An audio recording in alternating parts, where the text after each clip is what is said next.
Got a minor cut or rash?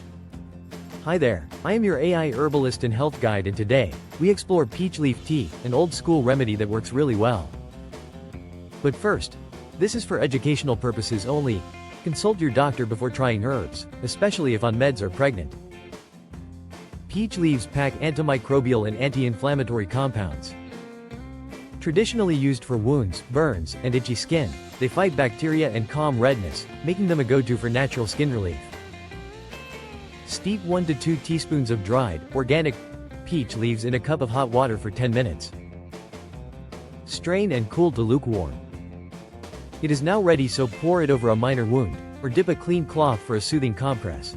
Use this 2 to 3 times a day. Test a small skin patch first, some folks are sensitive. Avoid if you're allergic to peaches.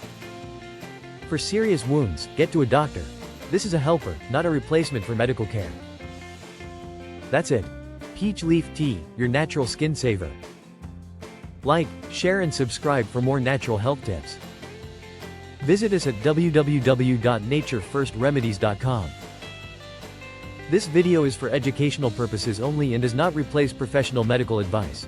Always consult a qualified healthcare provider before changing your diet, lifestyle, or supplement routine, especially if you have health conditions, are pregnant, or are on medication.